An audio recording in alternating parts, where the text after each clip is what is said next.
Everyone আসসালামু আলাইকুম। কি অবস্থা সবার, কেমন আছেন? আশা করছি সবাই ভালো আছেন। আমিও আলহামদুলিল্লাহ আপনাদের ভালো আছি।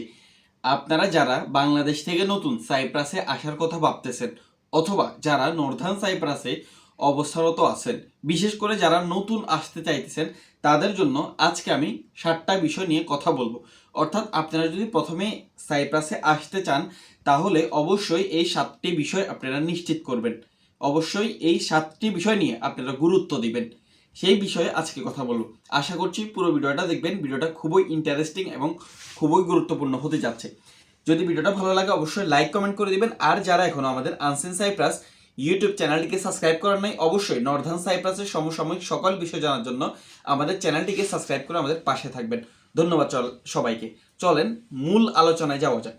প্রথমত কথা হচ্ছে, আপনি যদি নর্দার্ন সাইপ্রাসে নতুন আসতে চান তাহলে অবশ্যই আপনি নর্দার্ন সাইপ্রাসে এসে যেই কাজটা করবেন, এক নম্বরে সেই কাজটা আপনাকে নিশ্চিত করতে হবে। অর্থাৎ আপনি যার মাধ্যমে আসবেন, আপনি কি কাজ করবেন তার সাথে কথা বলে আপনি সেই কাজটা অবশ্যই নিশ্চিত করা লাগবে আপনাকে।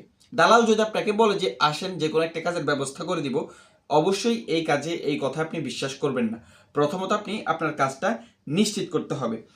দ্বিতীয় যে বিষয়টা সেটা হচ্ছে, আপনার ভিসার যে কাগজপত্র রয়েছে এই কাগজপত্র প্রসেসিং, অর্থাৎ আপনার ভিসার কোন কোম্পানিতে আপনি যেই কাজে আসবেন সেইখানে আপনার ভিসাটা লাগবে কি না, নাকি আপনার ভিসা অন্য জায়গায় লাগানো হবে, আপনি অন্য জায়গায় কাজ করবেন, বা আপনার ভিসার মেয়াদ কতদিন থাকবে, কতদিনের ভিতরে আপনার ভিসার যে কাগজ সেটা আপনাকে বুঝিয়ে দিবে।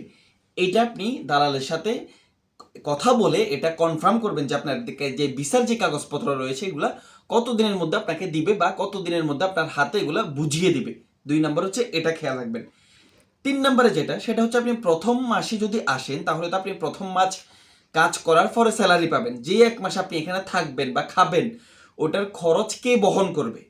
ওটার খরচ যদি দালাল বহন করে তাহলে অবশ্যই আপনি ওই 1 মাসের খরচের টাকা তার থেকে নিয়ে আপনার কাছে রাখবেন। অথবা যদি সেই খরচটা যদি আপনাকে বহন করতে হয় তাহলে অবশ্যই আপনি আসার সময় সেই খরচটা কথা বলে নিয়ে আসতে হবে, প্রথম মাসের যেই খরচটা।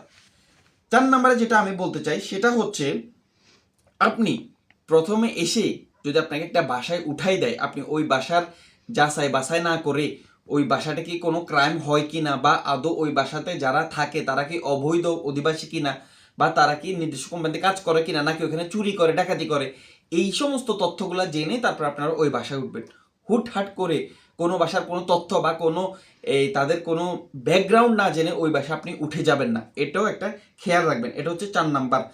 5 নাম্বার যেটা সেটা হচ্ছে, দালালের মিষ্টি মিষ্টি কথায় সকল কথা বিশ্বাস করবেন না।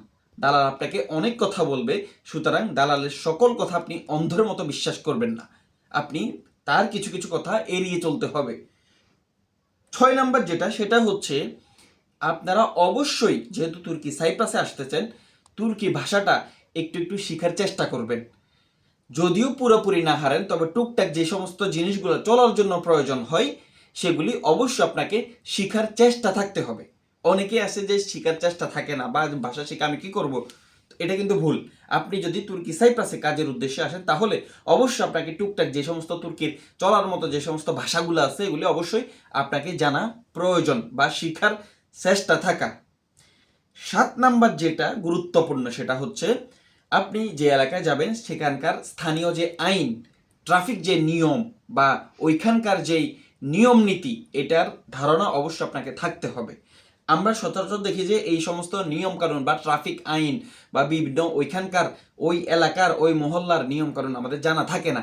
অনেকে আমরা এসে বিশৃঙ্খলাভাবে চলাফেরা করি বা বিশৃঙ্খলাভাবে আমাদের আচার ব্যবহারে আমাদের দেশের মান এবং সম্মান নষ্ট হয়। সুতরাং এই বিষয়টা, এই শুধু এই একটা বিষয় না, এই 7টা বিষয় যারা নতুন আসবেন তাদের জন্য অবশ্যই গুরুত্বপূর্ণ এবং আমি মনে করি যে তাদের জন্য অবশ্যই দরকারি। আপনারা অবশ্যই এই 7টা বিষয় যাচাই বাছাই করে নিজেরা এই 7টা বিষয় জেনে এবং এই 7টা বিষয় অভিজ্ঞতা অর্জন করে তারপরে নর্দার্ন সাইপ্রাসের উদ্দেশ্যে আসবেন। আশা করছি ভিডিওটা ভালো লেগেছে। যদি ভালো লাগে অবশ্যই লাইক কমেন্ট করে দিবেন। যারা প্রথমবার আমাদের চ্যানেল থেকে ভিডিওটি দেখতেছেন এখনো সাবস্ক্রাইব করেন নাই, অবশ্যই সাবস্ক্রাইব করে আমাদের পাশে থাকবেন। ধন্যবাদ সবাইকে। দেখা হবে পরবর্তী কোনো ভিডিওতে। ততক্ষণ সুস্থ থাকবেন, নিজের খেয়াল রাখবেন। আল্লাহ হাফিজ। আসসালামু আলাইকুম ওয়া রাহমাতুল্লাহি ওয়া বারাকাতুহু।